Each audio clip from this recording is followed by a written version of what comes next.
Nerdly presents the feed where the reels unwind. Off the real podcast, digging deep in the grind. 80 flicks, low cash, big dreams in the frame. No blockbuster hype, just the realest in the game. Reviews so sharp, we cut through the noise. Breaking down the shots with the cinematic toys. From the script to the screen, we podcast, the newly branded Off the Real podcast, and it is going very strong. Episode 4, I have got an absolute banger of a roundtable chat that I've been really looking forward to speaking to these guys for.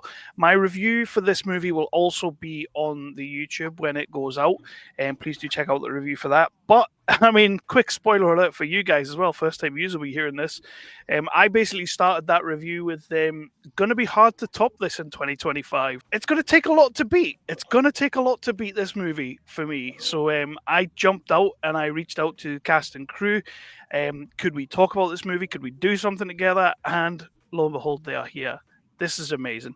The movie is a Irish female boxing kind of movie, but a little bit different, as in we're not really going to see much boxing, if any boxing. I don't want to give spoilers. It's mostly going to be backstage. And I have got the director, Maurice O'Carroll, the producer and actress, Sinead O'Riordan, and lead actress, Ciara Berkeley. How is everyone tonight? How are we all tonight? Good. Great. Thanks a million for having us, Kevin. Yeah, thank you. Thank you. No. This is an absolute pleasure. It's the first time in a long time that I've watched a movie and just instantly had to reach out to the people that made it, because you guys have done something really special here. First of all, with a little icebreaker question, though, I like to go back and I like to see where we all began. And instead of giving us your life story, as in how you got into this industry, I like to ask the question of what was that first movie you guys saw, and we'll go around the room. The first movie that you guys saw up on the big screen, or maybe your parents brought it home on VHS, that made you want to be in the film industry, made you want to be an actor, a director, made you want to be part of this? So I go first, Kevin. I was born in the UK, and my dad was a bit of a film buff. So the first film he brought me to was Star Wars. So I was like 6 years of age. And like that was a magical experience. Then the next thing he brought me to was an Irish club in London, and they were screening Jaws. So I went from like magical to horrific, and I was 6 years of age. Yeah. So like his love of film like that informed me. And then I suppose when I really decided, you could say like filmmaking was a world away from me. I just couldn't do it. It was out of my reach. And when I was 18, I watched Goodfellas, and I was like, whatever I have to do that. So I suppose Goodfellas was the thing that made me want to go into screenwriting and see could I get into directing and stuff. So yeah, that was my big inspiration. I really don't know, because I feel like as a kid watching films, it's so a part of growing up, and you kind of don't really think about acting as a profession from like the media you're constantly consuming, even as like a young kid. But I think I remember watching Disobedience, that film with Rachel Weisz and Rachel McAdams, and this was actually like quite late on in my life. But I think it was just really funny kind of seeing like an actor who was like an icon from like Mean Girls from your whole like childhood or something, doing something which is so completely different and so stripped back and so pure and brutal in a way. And it really kind of cocked for me the range that actors have as, you know, as artists and as real people. And films aren't something that you just kind of like mindlessly consume. It's like, oh no, people are like every choice in a film is meticulously constructed. It doesn't happen by accident. And so I think that made me really appreciate the craft in a new way. But yeah. I think for me, my answer might be slightly different. So I started acting at the age of 6, and I would have probably gone to see a panto before I'd have seen a movie. So I'd have been driven by the stage and theatrical from a very early age. I think the first film I actually saw was Santa Claus the movie or something, the very first one. So it wasn't that I was dreaming to be on stage or dreaming to be on like film at that age. I was actually just more dreaming to be an actor. So I was involved in a lot of the kind of the pantos and the theatrical stuff and the local kind of my local drama school. I think my first time that I really realized that I would love to be a film actress was when I saw, and again, it's kind of later on, but it was Sense and Sensibility with Emma Thompson in it. And I love Emma Thompson. And I was like, oh my God, if you could be in a scene with that woman. So I think that's the one that sold it for me. I know now, Maurice, you probably love Sense and Sensibility, Maurice, do you? I have a poster on the wall here, you can't see it. Coming from a Tarantino fan to Sense and Sensibility, like, yeah. But yeah, I think that's for me, seeing actresses like, you know, Helen Mirren and Emma Thompson, and it just for me, like, just to have the chance to even do what they do, you know, and live that magic and learn that craft.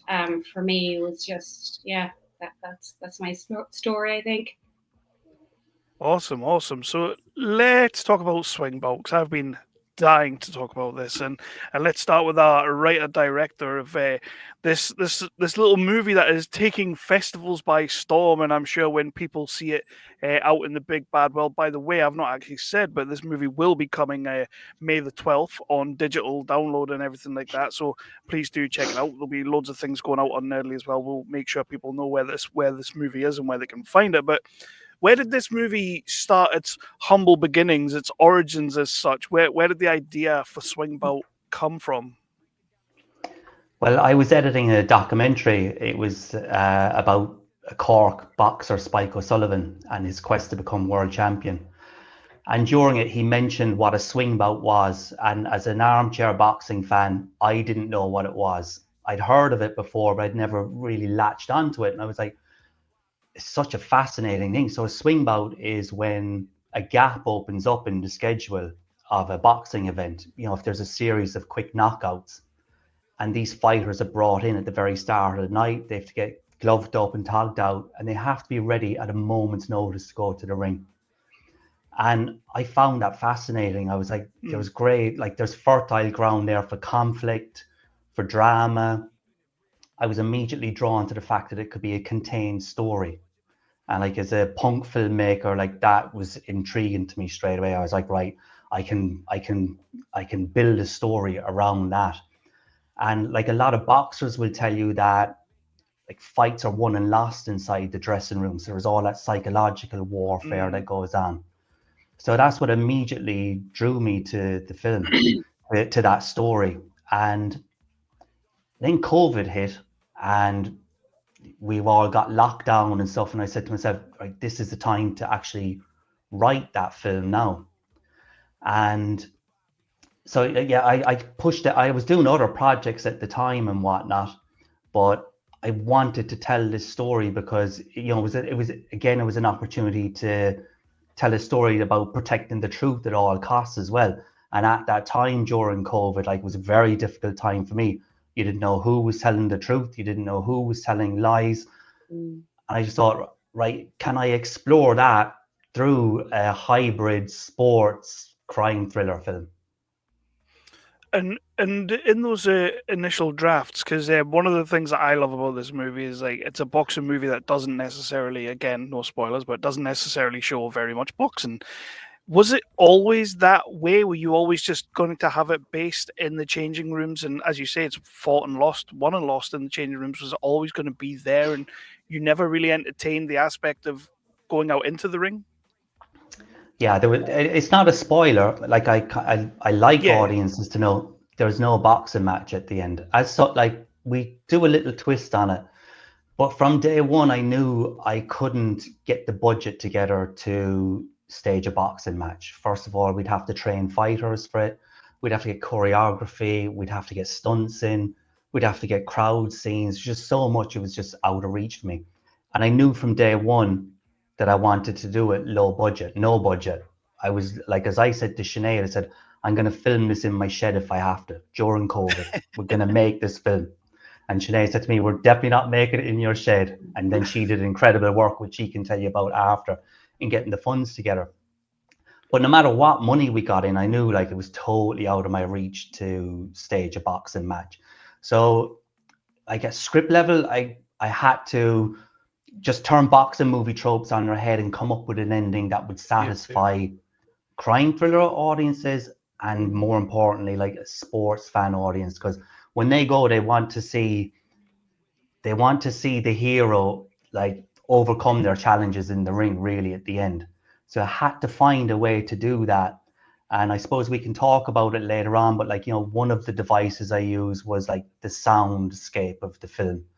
And my love for because I'm a big boxing fan, and I grew up listening to fights on the radio when there was no Sky TV, and like these fights were amazing to listen to on radio. Like the radio commentators really hyped it up, and I suppose then my imagination's running wild, and then I'd watch the fight back and I go, I wasn't half as good as what I expected it to be.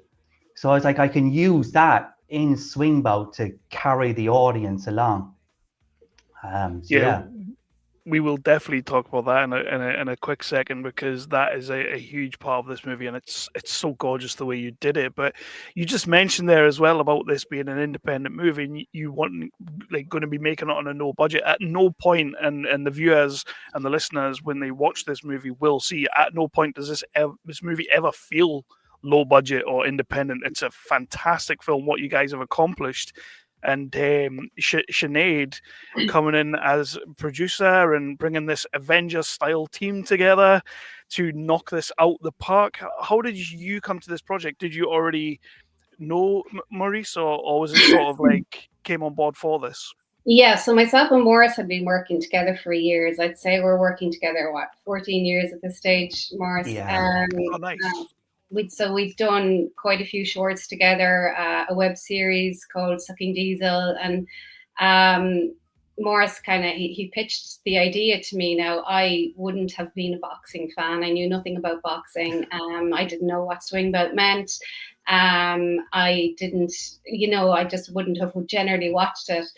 But I knew also, and just from a selfish point of view, being an actress, Maurice had written a killer role for me, which would have been my first time as a supporting lead actress, I guess.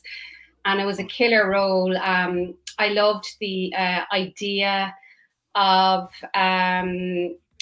just, I suppose, normally, you've got that stereotypical male-dominated industry. I loved the idea of like, the girls and showing their vulnerability behind it, because it set it up as being more vulnerable, I think, because there were, and I don't mean to be, putting males against females, which is because males and females have different physicalities. But I just, I love the idea of it, and we weren't going to shoot it in his shed. So it was just a matter of trying to beg, borrow, and steal and raise finances from savings. And our cast and crew were very good to us. They worked on a deferred payment basis. And we were very lucky in the end with our production model also, because we were able to find a place in Cork called Park Queeve, which meant we were able to contain the production all within one unit. So there was never any unit moves, and all the cast and crew were housed like very, close by. So it kind of worked out great production wise. Obviously some very tricky scenes in there and everything, but we would have worked with some of the cast and crew before, and then obviously the likes of Ciara and Chrissy, who plays Vicious Vicky, they were new for us, and we had a couple of new actors as well. But we did work with Johnny Elliott, who plays Bomber, and we worked with Eddie Jackson, and we worked with Ben Condren before. But it was also lovely just to get a new. So it was our biggest production to date, I think, and we always want to raise the bar for every production we do. So we set out with the intentions of trying to make a movie look a lot more than what actually went into it, and that was just off the back of an incredible collaborative team. We had an amazing gaffer, we had an amazing DOP, Mark O'Rourke. We were just very, very fortunate, and we've worked with Mark before as well. So we kind of had half a team, and then we had to find the other half team, if you know what I mean. So yeah, so that's how I guess it came together. And we committed very early as well, Kevin, to gather like emerging artists from both sides of the camera. Yeah. You know, we said, right, we're not going to look for any big names. We're just going to go with new talent. You know, people that were as passionate as Sinead and I were about the film. And you know, we got the likes of Ciara, we got the likes of Mark. They're all people that are on the verge of breaking through. Like Ciara's doing great things at the moment. Mark has gone on to do more fantastic work. So like, it was just an amazing team that we gathered. Yeah.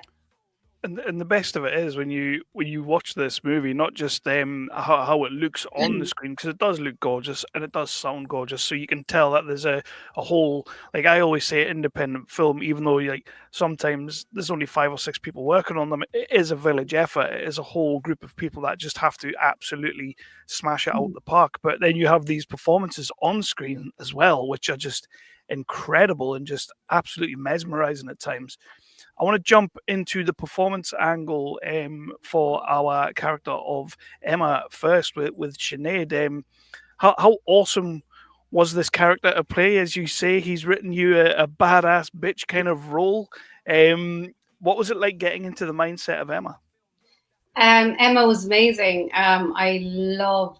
I tried to channel parts of Emma every now and then, and I know she is a bitch, but I just love her sassiness and she's just determined to succeed in life. So I guess first of all, I had to dive into the world of boxing and learn like the world of boxing. So myself and Ciara would have taken boxing lessons, and we were kind of a little bit pathetic at the start, I must say. Sorry, Ciara, a little bit. But we got into it, and then obviously I had to learn from a coaching point of view to hold the pads, which is very different to actually boxing. So I think, Ciara, you hit me in the face at one point, but that was all okay. I forgave her. But getting to the mindset of Emma, I suppose, like Emma is a bitch, right? But there are, like, everybody's flawed. There are elements of Emma that I would have, you know. I pride myself on certain elements. Like, I do go get things. I work hard. I have grit. I have determination. If I want something to succeed, I'll go after it as much as I can. I'm not necessarily resonating with Emma in the ways that she would have tried to succeed, you know, but she'd resonate with me in a lot of ways. And also, because I was producing the film, I guess I had to put a lot of work into the production side. So I gave myself time to get some acting coaching lessons with an amazing coach in Cork called Tom Kibbe. So I would spend 2 hours a week with him, just going through my character, breaking her down, developing the backstory, obviously developing the backstory with Maurice as well. And then, doing the physical work with Ciara. So myself and Ciara would have gotten to know each other very well from like the very beginning, and kind of we always had a great kind of chemistry and dynamic together, just as friends, you know. So I think getting into the mindset, it wasn't really challenging, to be honest. It was fun. So more of those roles, please. And this kind of is to be thrown out to all three, because casting is absolutely crucial. And Sinead and Maurice, you guys have mentioned that you worked with predominantly a team you've kind of mostly worked with before, and then Ciara's kind of coming in brand new to all this team. And so casting, again, crucially important. Tony has to be absolutely perfect, and in my mind, you casted absolutely perfectly. And when did you know you had the right person for Tony? And Ciara, how did you know that you wanted to play this part? Well,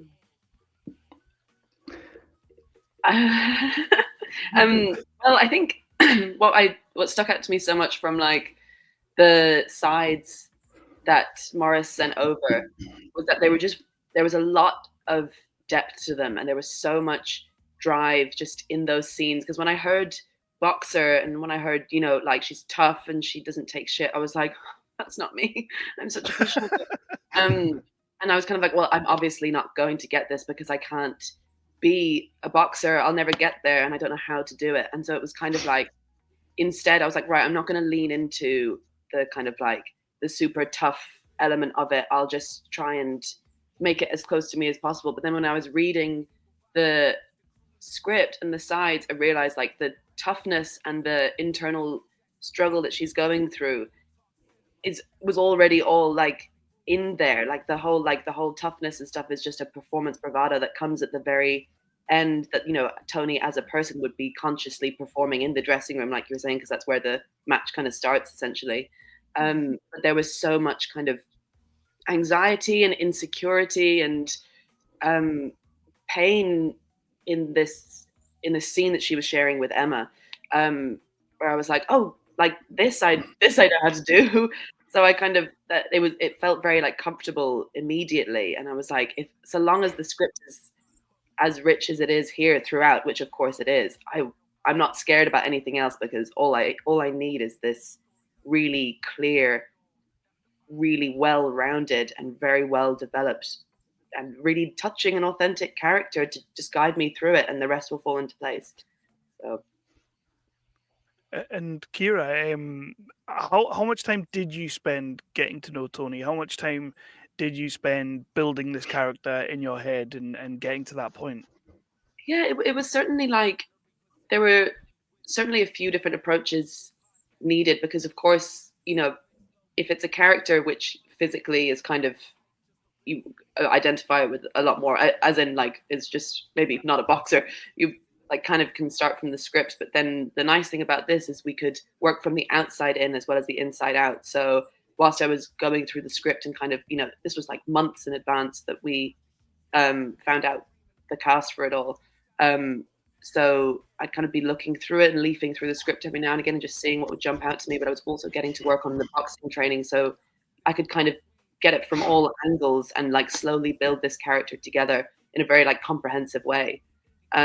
So it took a long time, but I felt like, you know, getting to hang out with Sinead so much as well, we were both discovering our characters and their relationship to each other, which like wasn't hugely different from real life. I was really kind of like, you know, Sinead very like nicely took me under her wing and was like, this is all going to be fine, because I was very nervous, and then, you know, got to have meetings with Maurice as well. So it's kind of like, I really, you know, and still do looked up to you guys to kind of get you to guide me through it as well. So yeah, it took a while, but like there was just so much in place to facilitate understanding who Tony was, that by the time it got to shooting, we were ready to go. And how did you guys, Maurice and Sinead, how did you guys know that Ciara was going to be perfect for the role of Tony? I knew immediately when her self-tape came through.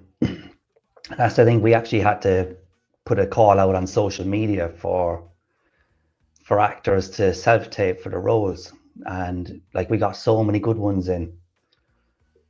And you know, I had like a short list. I was like, right, such and such can do it, and that person's very good. And Ciara just leapt off the screen when the self-tape came in, and she was so not what I was looking for.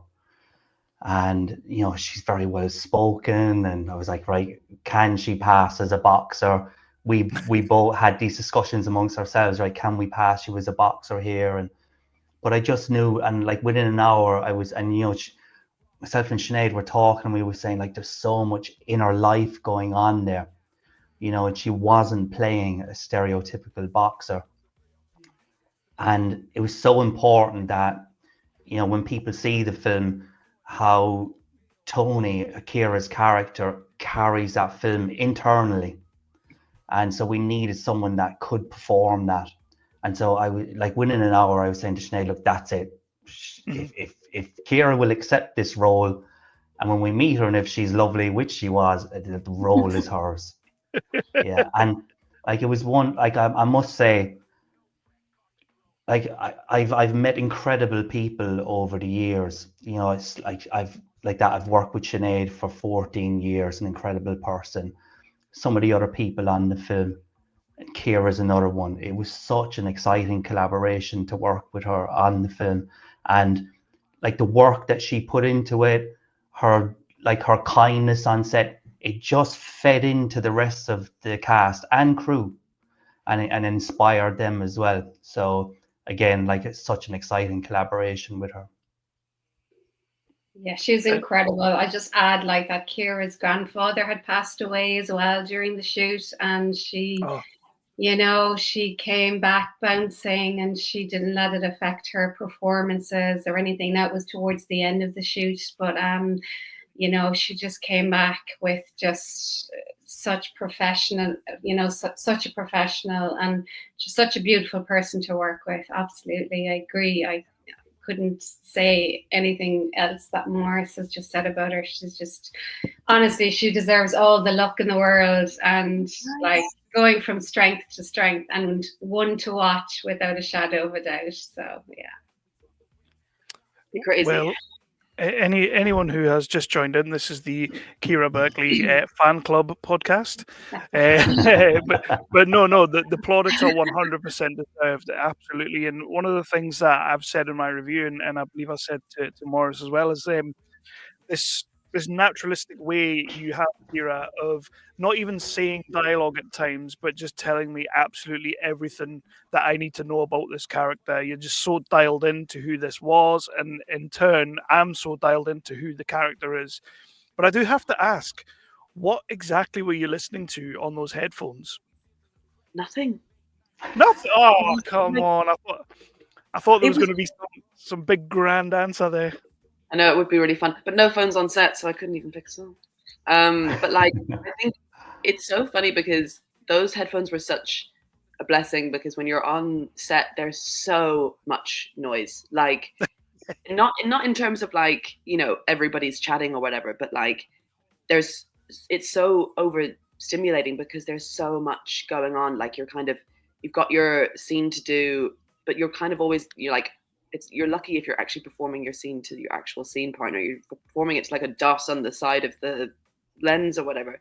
And then, you know, you can see so much as well. You can see the entire like artifice of the scene with the lights and everything set up for it. So having those headphones on meant I could drown out like a lot of, you know, what was happening outside, and really kind of get into that inner, I don't know, those inner thoughts and that focus. Because I had no idea I had a vague idea of what would be like added in at the end, like to be played through the headphones. But it was great to they were kind of like noise cancelling. So it was great to kind of put them on and just really like, it's such a treat because you never get that privacy or like moment to yourself to get into the character like before each scene. So they were handy. And possibly, Ciara, and I could be wrong here, I'm curious, do you feel that when you put them on, they helped you kind of embody the character more because they were part of you?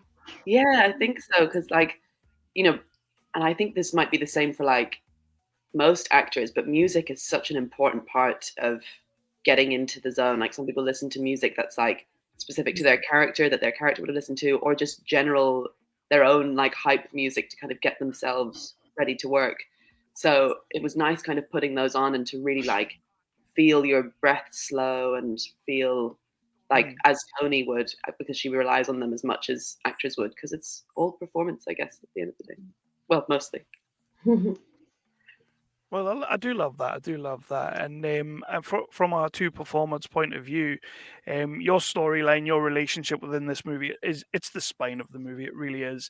And you get to work together quite a lot. And I'm assuming like collaborating would have been very close, personal kind of thing as well.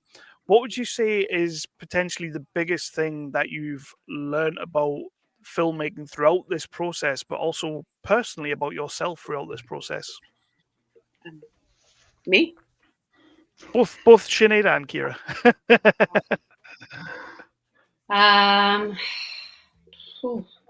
I think for me, it kind of, I suppose the fact that I produced and I had such a big role, it proved to me that I actually really can do both at the same time. So I can take off the producer hat, put on the actor hat, and then vice versa. So I guess it just kind of proved that I could actually do that, because I was a little bit worried that my performance might suffer, because as a producer, you're always like you're always thinking about the next thing, the next problem. So like, I remember a funny story. At one point, we were in a dressing room and there was noise next door. Some GAA lads had just come in and there was noise next door, and it was just in between that real kind of scene that myself and Ciara have, that real vulnerable scene that we do together. And like, we had to cut, and then, you know, we're like, shit, this noise, you know. So, and as you know, I have this top, so my top was fairly a low kind of zipped top. So that was Emma. She liked to have the ladies out for the lads, as we say. But there was noise next door, so we had to cut. And then I was the fucking producer, so I was like, I was the one that was going to go in, you know. Well, I mean, we had some people that did go in, like, but they just weren't shutting up, to be honest with you. So I remember at one point just going, okay, so we just cut. I zipped the top up. I went into the lads. I said, lads, so sorry. We're just doing this thing. We just need like 10 minutes. Could you just give us 10 minutes, please? It's a really, really important scene. And then straight back in, and the zip would come back down and back into character again. And but this is just a kind of a story that just popped into my head there. But I think, yeah, for me, it was just more the fact that I could probably, and I'm good at multitasking, and I can kind of switch between the character and the actor and producer role fairly easily enough, which can be challenging for some people. So that's my key takeaway for me, I think. I don't know what it is for you, Ciara.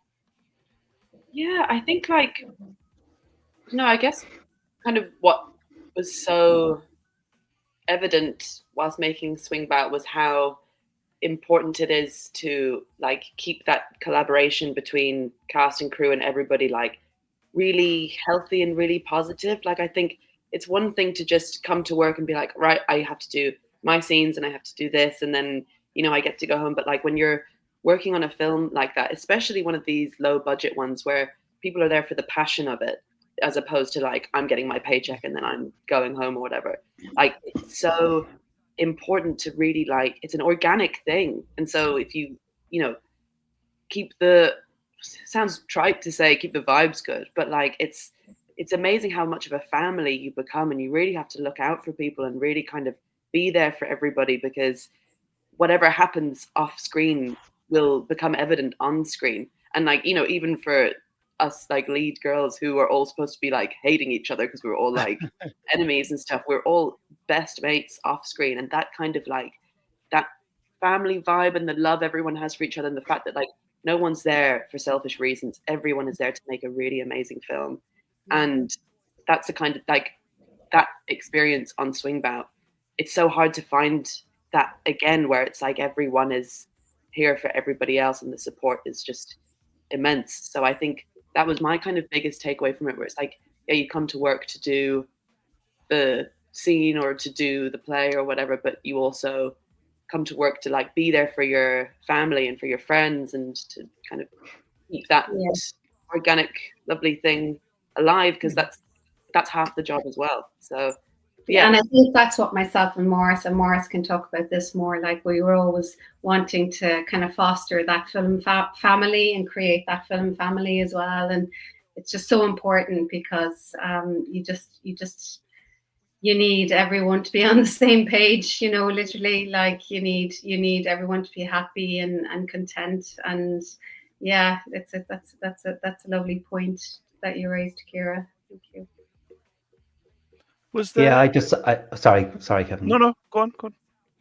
No, I was just picking up on what Sinead was saying. I think it's very important to give cast and crew, like, a safe space to work in. So, you know, and what we said from the start was, look, we want you to trust us, and we're going to give you that safe, creative space to work in, and we want you to make bold decisions. Mm-hmm. And I think, I know that everyone did that because there was magic on set. Like, we put together this great team of people, Like myself and Sinead met them all, and you know, we had like these informal interviews just to see what kind of people they were. And because it just takes one person to ruin a set. And now we had a fantastic set. It was magic. You know, you hear it so often, oh, we're like a film family. But I'll always have such fond memories of Swing Bout, and I'll always love each and every one of the cast and crew. They were just fantastic. And you can have all the money in the world, but you need great people. I don't care how much money you've got on a project or how little. You need great people to get something over the line and get something meaningful over the line. And we had that in abundance. So with that, obviously, like, you've got a lot of trust in your cast and crew, and there's this magic sort of family atmosphere behind the scenes and everything going on. What point, and this is for all three of you, at what point did you not necessarily think, but know you had something special here? Like, at what point did you know that this was going to be a great movie, and it was just going to be received well? I mean, you can't know that bit until it comes out. But at what point did you really know and not just think you had something special? I don't know. Did I know that we had something special? I was like, this could be special or it could be shit. You know? You really don't know when you're on set. And I remember like we had EPK behind the scenes asking us, what's the film about? I was even struggling to answer what the film was about, because like we were improvising quite a bit as well, and it was changing and we were going in different directions, and I was slightly changing some of the ending, and so I didn't quite know. But what I suppose on the third day, like Ciara came to set. Like I always tell this story, like you know, you have the crew, they're always like the hard men and they're hanging off the camera, and they seen Ciara come out in her costume, you know, in the full boxing gear, walking down the corridor. And JJ's another collaborator, our focus putter. He's been with us for years, and he says to me, "Is this your lead? Is it?" And I said, I was like, "Yeah, this is her." But like once we call action, like Ciara turned into a monster walking down the corridor. Yeah. And so then JJ saying to me, "Where did you find her?" And like, Yeah. and again, like, so she's inspiring the crew. So they're like, okay, we're in safe hands here with our cast. And I think it was just that atmosphere, that magical atmosphere between them all. You're like, there is something special going on here, and you can't have it feeling this good and not to get something over the line at the end of it. But it isn't until I suppose when you start showing it to audiences, that's when you know it's true worth, I suppose. And like when we screened it at Dublin International Film Festival, like again, we were the punks at that festival. We weren't funded. We were the small guy, and like it was like a rock concert in there. And like the standing ovation at the end was spontaneous. Amazing. It was real. It was electric, and there was that wave that swept through the theater. And I didn't really appreciate the time because I was trying to stay grounded. I was like, right, don't get sucked into all of this. Like, try and analyze it. And as time went on, I was like, it was such a magical moment, because this film could have easily ended up in a drawer like so many other independent films. But again, it was like this fantastic team got it over the line, and now it's connecting with audiences. So like that was a fantastic for us. I think it's like for independent films, it's always risky, isn't it? Or for any film, I suppose, you just don't know if it's going to resonate or not. Yeah, I think it was just we were very fortunate that everybody just brought their A game. They really, really did. You know, they pushed themselves, and then they pushed themselves further, and they were absolutely just fantastic. We were so lucky. It's definitely down to the team, and there were magical moments without a shadow of a doubt on set. There's a few I can recall, but again, you don't know until you've got it all pieced together, and you've got your sound design and your score, which we were very, very fortunate as well. We worked with incredible post-production people, Brian Pepper and Antmo, and just when it all came together, it was like, as that night at Diff was probably the most spectacular night I've ever had in my life anyway. Just, it was a dream come true for me. It was just, yeah, wonderful, wonderful feeling. It was like, as Johnny Elliott, who plays Bomber, he was like, you lifted the roof off, you know, and I think that's what happened. So, yeah. And Ciara, was there any particular moments that you were on set thinking, yeah, we've got something great here, or were you just that wrapped up in the moment?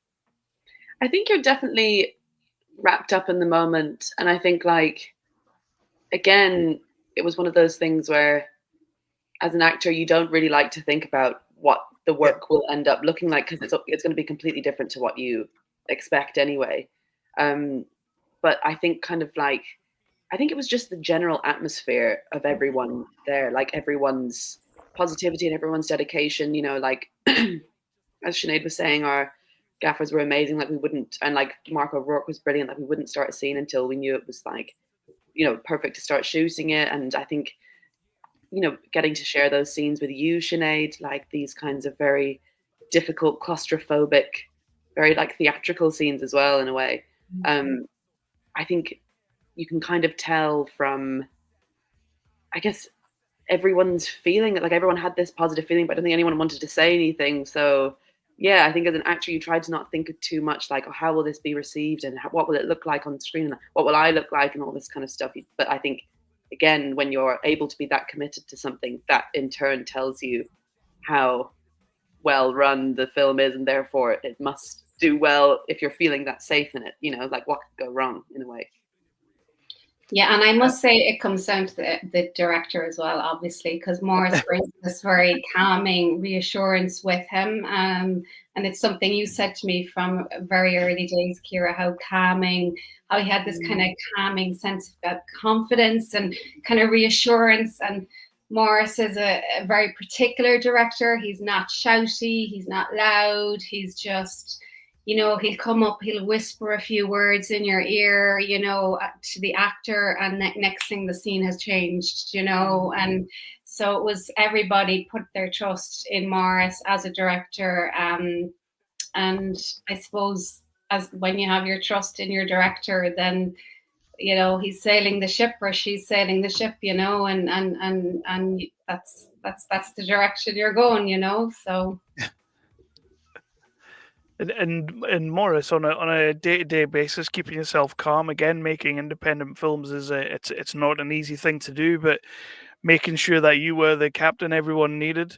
How did you harness all of that, and what was your approach to maybe some of the more chaotic kind of moments? You have a scene in this movie. I really don't want to dive too deeply into it because obviously spoilers, but there's like a 15-minute scene in this movie to the tail end of the film that I think I literally stopped breathing for about 2 minutes of it because the tension is just so unbelievable. And a lot of that comes into the sound as well. Like, the performances are fantastic, but the sound just starts ratcheting slowly up. All these different conversations happening at the same time. Like, it's an amazing scene. In fact, I think I spent about 5 minutes talking about that scene in my review, which is only a 10-minute review. But I spent that long talking about it because it's just so great. How do you manage to keep all that and juggle all those balls and keep everything contained so that you know exactly what the vision is to make sure you get that final product? Well, the most important thing is pre-production. So I literally for a year, I mean, I would go out onto my treadmill and I'm running and I'm thinking of nothing but the film. And if the actor asks me this question, how will I answer it? What if they deviate to this scenario? How would I deal with that? Looking at all the things that could go wrong and planning for it. So a lot of it's in pre-production to say, okay, how can I get this film over the line? Now, when we were on set, that scene you're talking about, that's what I was dreading all the way through, because at one stage it was like, I think it's like 14 or 15 characters in one dressing room, and we had to film that over maybe 5 days. And so like filmmakers will tell you, if you have a table scene, like, it's one of the most difficult things to shoot because of eye lines. We had a table scene, only everyone's moving around that dressing room, and there's like 14 or 15 of them. And so, like, myself and Mark, the DOP, we had sleepless nights over eye lines, and because everything starts to feel the same, and it felt claustrophobic for me in that dressing room. So I was dreading it when it came along. But then once we got into it, I was like, actually, you know what? I can really do this. And so it gave me great confidence going forward. Like if I can get over that, like I can block out any scene. So, you know, it was a great challenge for me to get over it. But again, I keep going back to cast and crew. You need everyone rowing in the same direction. If one person isn't going, then it's going to stall everything. So like we had amazing people there, and they were all on board. They all put their trust in us. They were like, yeah, let's do this. And like that's how we got that over the line. It is a sensational scene, and you all do really just some fantastic work in there in terms of, you know, everything that's going on behind the scenes, but obviously the performances in front of the camera as well. Like, it's one of those ones that I've seen many movies that have tried to do these kind of things, and like you say, you've got that many different characters, and it falls flat. At no point does this scene fall flat, and like I say, I could not breathe for parts of it. It was just like, get me out of this room now. I felt like I was in the changing room, and I just wanted to leave the whole time, but you can't because you're stuck. And it's not just the cast and crew. Then Kevin, it is. You did mention the sound design and the score. Design's phenomenal. And like there is music that comes in, you know, like when Ciara's character has headphones on, sometimes we hear music. You can hear some diegetic music in the background from the stadium and whatnot, but there's no score through the film until that scene kicks in towards the end of the film. And then the sound design was a huge thing. So like as I said to the post-production team, like Brian BK Pepper and Antimo Luca Kelly. So BK Pepper did our score and Antimo was on sound design. And I said to them, like, think of this and the radio commentary as a soundtrack. So like this is going to and it's going to organically inform the audience how to feel, not just like tacking music and say, oh, we're going to try and feel anxious here. You genuinely felt anxious because it paid off. It felt like you know, we were in that position to say, okay, let's ramp up the commentary here, let's ramp up the sounds here. And so like I would have sat with Antimo in his studio, again, very gracious. He knows it's a low budget film. He let me into his studio for like over the course of a month, and we sat through the whole film over and over and over until we got all the sounds we wanted in. Same with Brian on the music. Like again, a great person to work with, you know, and it was my first time sitting down with a composer and, you know, coming up with it was like working with an actor. It was the same thing. But yeah, so they were important to that again, and our crew were hugely important to it because like it was such a demanding scene, and like you had this crew that were tuned in, and they could clear a dressing room in an instant. They say, right, let's have a break. This actor needs to perform such and such. Like so, everyone was tuned in. Everyone was on the same page, all going in the same direction. Yeah, and I just wanted to add to that we had an incredible stunt choreographer as well, who happened to be an actor he couldn't do enough for us. He was an actor in it as well. He was one of the coaches. And he also, you know, helped myself and Ciara with a lot of training in Cork as well. So we had excellent stunt choreography there. And we also, and I won't mention the scene, but obviously, you know, in any boxing film, there's going to be medics involved. But we also had like one real life medic who became an actor for the day, and so we have two actor medics and then one real medic who came in because we wanted to make one scene in particular as authentic as possible. So we were very lucky and grateful to them as well. And another scene that comes a little bit after that, again, I'm not going to do spoilers, but the scene between Mikko and Jack, and the way this plays out, and the sound design over the top, was that always in your mind to have the radio commentary like from word go, or did that just organically play into it? No, I knew there'd be radio commentary at the end. I wanted that dichotomy of what was happening with Mikko and Jack and what's happening with Ciara's character Tony and her nemesis Vicky out in the ring. And it's not a spoiler to give that away, but I wanted that. It had to be that to make the ending work. So yeah, at script level, I decided to end the film that way. It's something that, and I could be wrong. Like, you clearly will know your boxing movies and things like that, but it's something that I've never actually seen or never noticed that has happened before, and that's kind of what sets this movie apart a little bit for me. Is that you gave me something I'd never seen before, and it was so interesting the way you did it and the way things move around in terms of like upper hands and whatnot. Just fantastic the way you did that. So I wanted to point that out as well. It was just so good the way you did it. We mentioned before about audiences seeing the movie, but this might be a little bit of a strange question, a little bit of an outside the box question. But there is a female Irish boxer out there who is absolutely having a meteoric ride and who is absolutely phenomenal in Katie Taylor. Do you know if Katie has seen this movie or a member of her team has seen this movie and what they think of it? I don't believe they have. We did reach out to them, so it wasn't from a want of trying, but I don't believe they have seen it. No. But I know that Katie was a big inspiration for Maurice with the characters that he wrote for Tony. So I let him talk about that. But yeah. Yeah, like she was an inspiration. Like, people have this, and some of our cast did. You have this idea that boxers are tough, in front of the camera and when they're off camera. But like they're the most humble people and they've great integrity and they're very inspiring. They are, certainly to me. And like Katie Taylor is like, she's a great role model for people in her sporting achievements and what she does outside of the ring.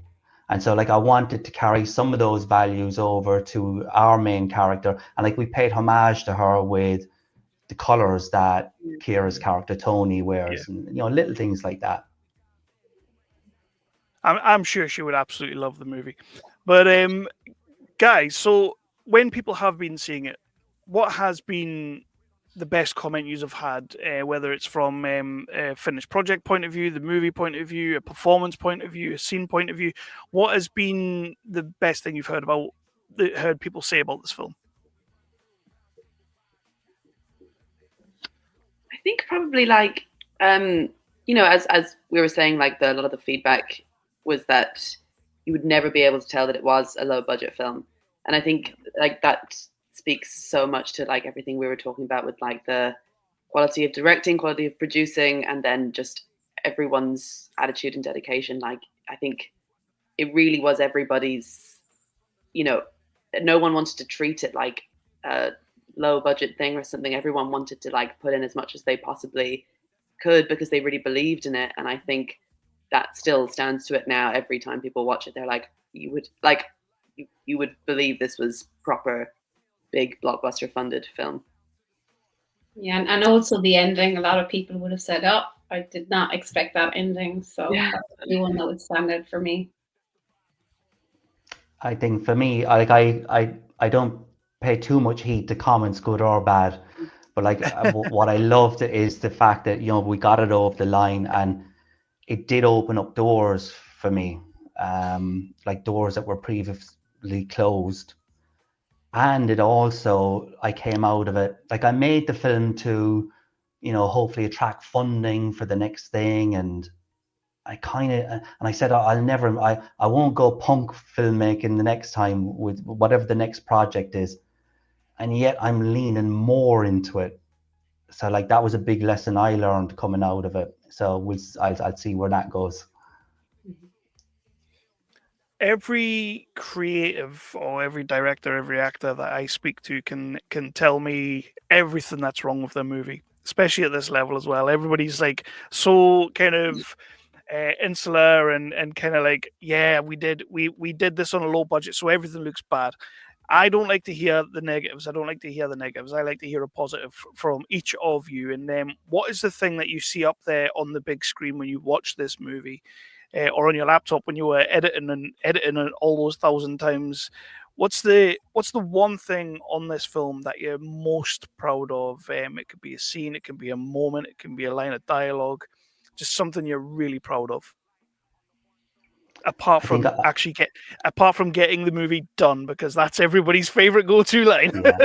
Yeah. I think I've already touched on it, Kevin, in that 15-minute sequence with all that. Like, that was a huge challenge for me, and to achieve it, like that was my goal. I suppose it's my proudest moment. Yeah, I'd nearly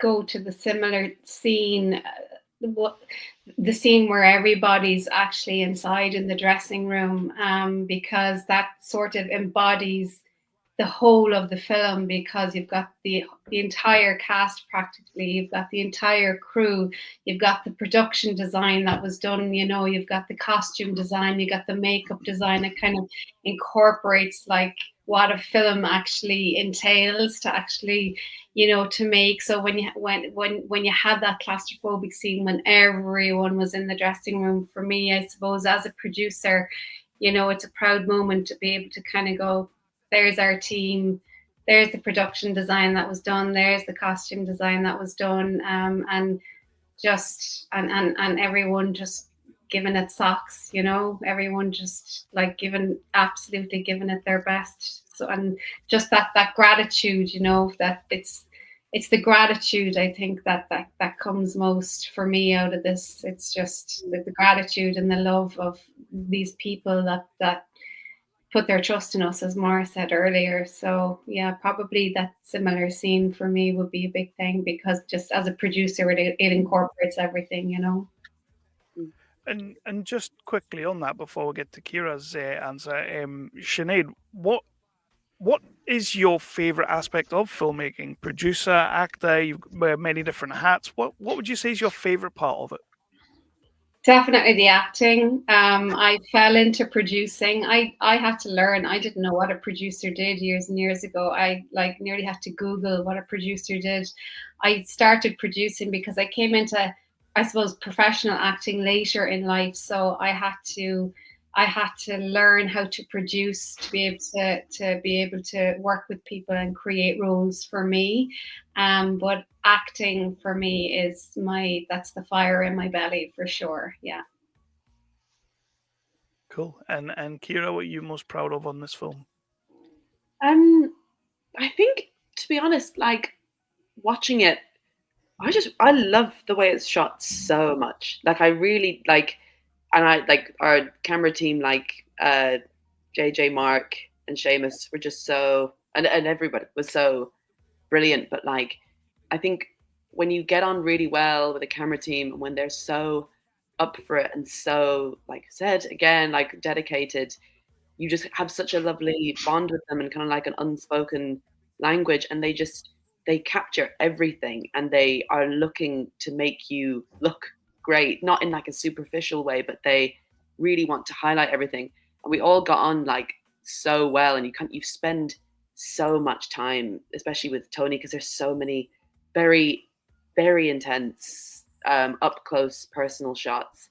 And we just all had like such a great relationship and got on so well. And I can see that when we're watching it, I'm like, oh, they really cared about like the craft and everything. Like I kind of repeating myself, but when I watch it back, I really see that professionalism and that skill, and it makes me so proud to be in this film because it just looks fucking great. So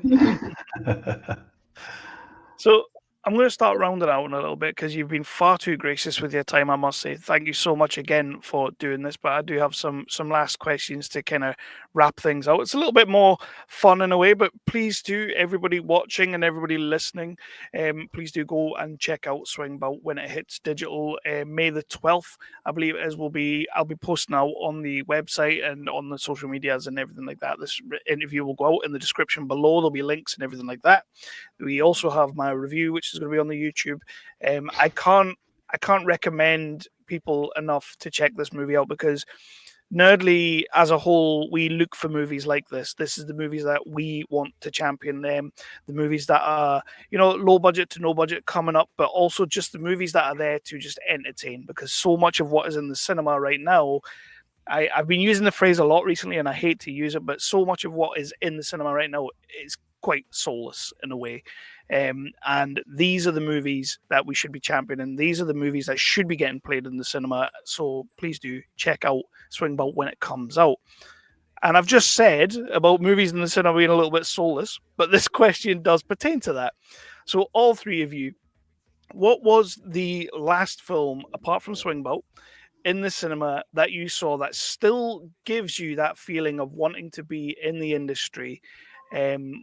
The way that first movie we talked about at the start of the interview, the way that made you feel. What was the last film you saw in the cinema that still makes you feel that way? Oppenheimer was the last nice. great film that I've seen in the cinema. Like the last film I actually watched in the cinema was Gladiator 2 over in London in December. And I haven't been to the cinema since. I've been doing a lot of TV actually. I've been watching like Fargo. I've been catching up on all the TV series. So I've done like Fargo, 1883, and so I've just a lot of TV shows at the moment. But yeah, Oppenheimer was the last great film I've seen. I'm going to jump to a TV series as well, if that's okay. And it's probably the one that's on everybody's lips at the moment, and that's Adolescence for me. And just from a technicality point of view as well, and a shooting and just how they pulled it off just blows my mind completely. It really, really does. So I think that for me that just made me very, very excited. I was like, oh my gosh, this is changing the nature of cinema right now. I think so, or TV or whatever. But I think that's been my last most exciting watch. Yeah. I think the last film I actually watched in the cinema was Bridget Jones's All About the Boy, and it was amazing. Inspiring still, but I think one of the films that I think will always make me still love acting as much as I do now. They were screening the Before trilogy for like Valentine's Day, and it's just like the most amazing writing, and it's got that collaboration in it that obviously spans 40 years or something. And I think the idea of getting to work so intimately with another actor and the entire team, like writing and improvising and just building that relationship for each film across such a long period of time, it's just absolutely amazing, and it makes me cry. So did Bridget Jones' Mad About the Boy, guys. I'd recommend that. That really made me cry. So.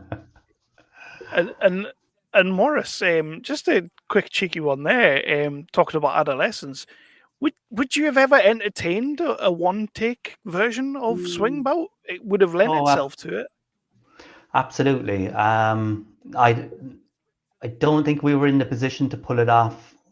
Like we did one long one take, and we did lots of long takes through the film. Like we just let the camera just observe and not cut into shots. Like there's a great scene with Ciara and Sinead in the film that runs for several minutes without cutting.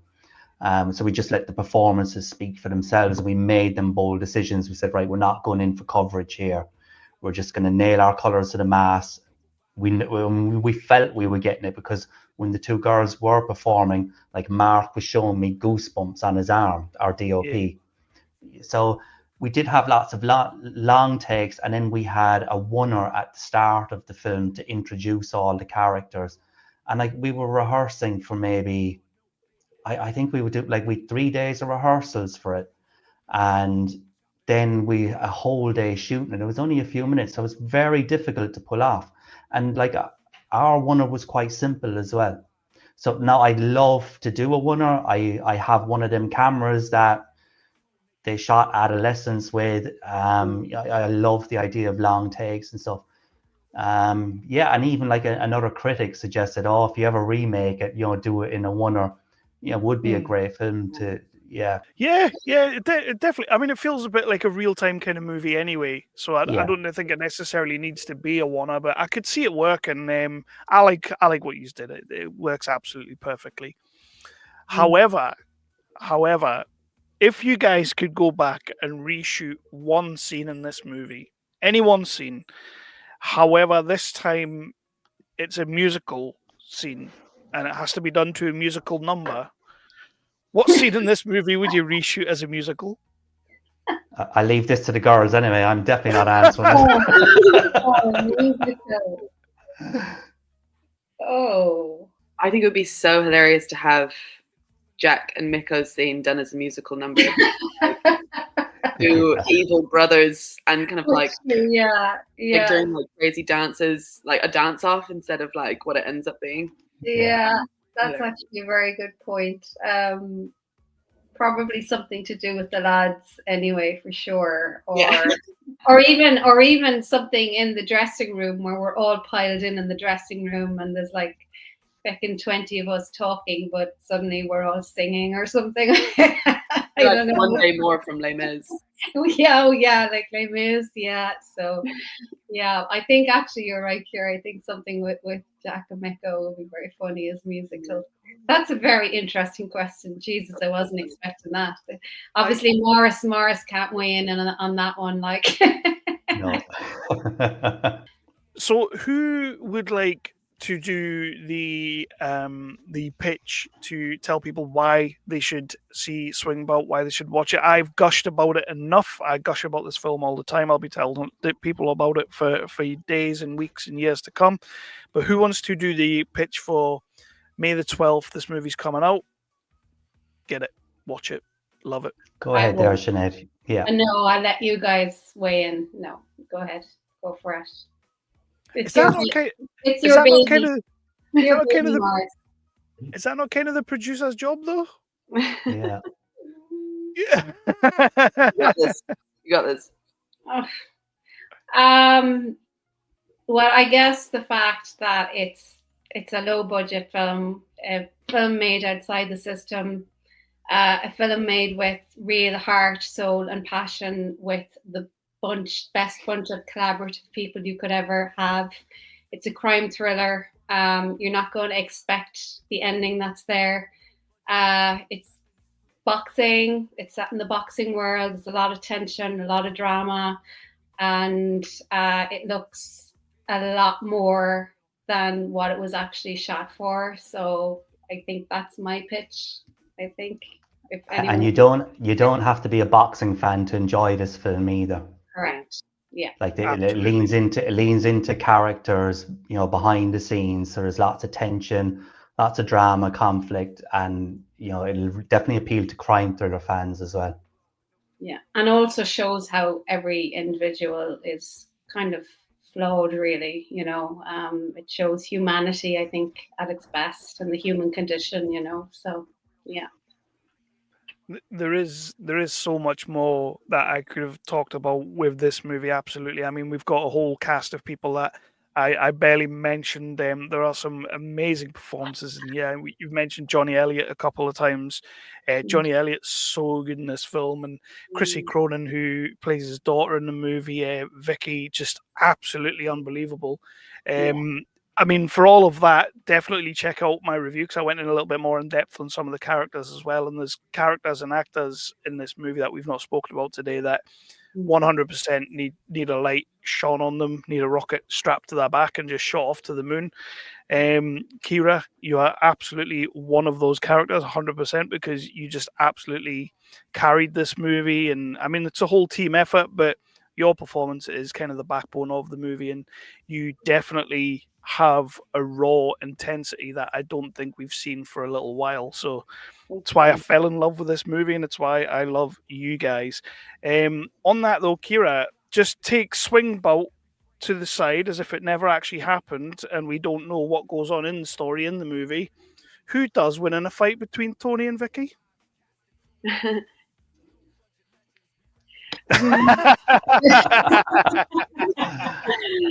you're just listening, you won't be able to tell, but if you're watching, You can.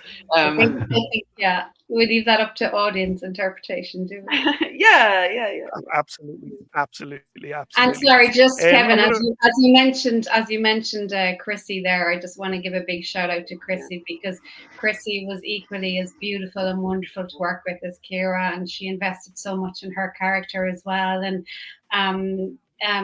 actually, what we didn't realize was, and I'm sure she wouldn't mind me saying this, is Chrissy's diabetic, and she had to wear this little thing on her arm, which gave her the insulin punch or pinch every now and then. So like she took that off for all of her scenes and everything, and like what she trained with us, and she was equally as disciplined and amazing. And as you said, that her incredible scene with her coach Lumiere is just that's probably one of my most favorite scenes in the film. So and then obviously we had the other girl boxers, Megan and Nia, were equally as amazing, and Ben and Frank and everybody. I'm trying to think of everyone, and Baz and Eddie, and yeah.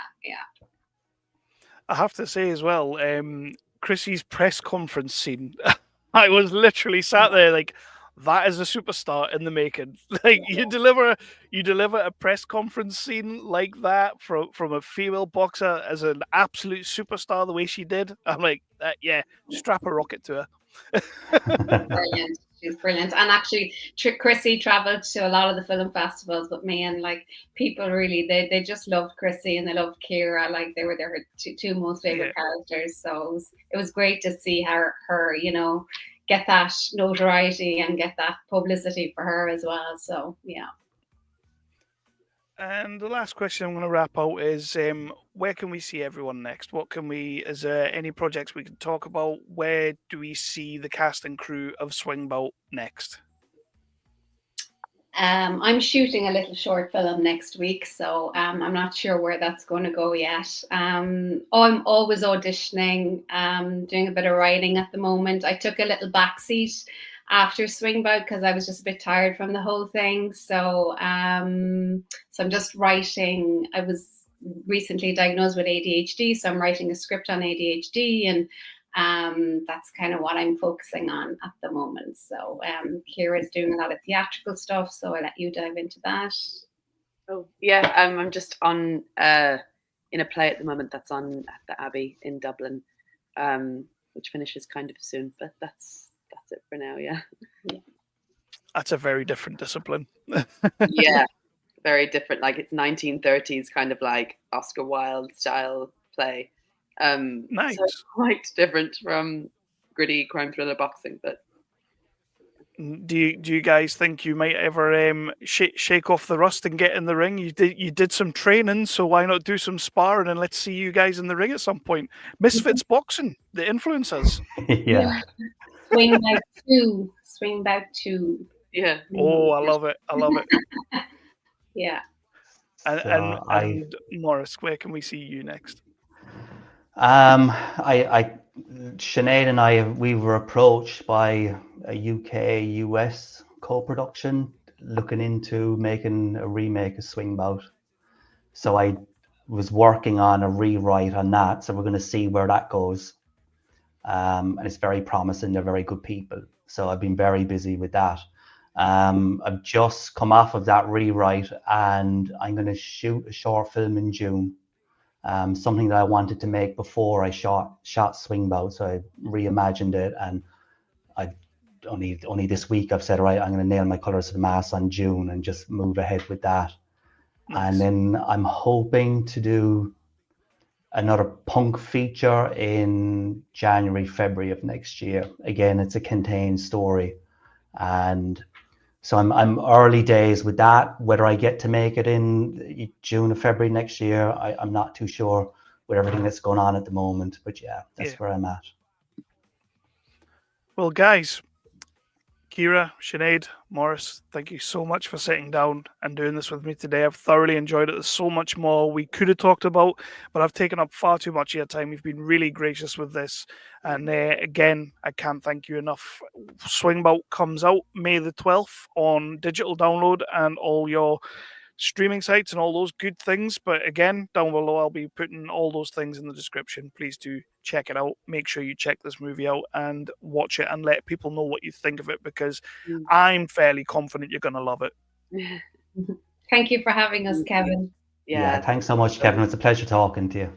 Don't even. I hate when people start thanking me, because honestly, you guys answered my Instagram, and that was very, very unprofessional of me to start spamming you guys inbox. No. But it was the first time in a long time that I've watched a movie and just as soon as those credits rolled, I wanted to speak to the people that made it.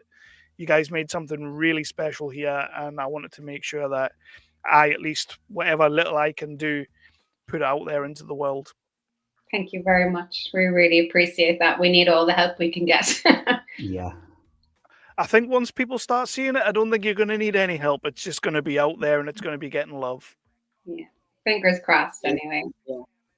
Thanks so much, Kevin. Thank you.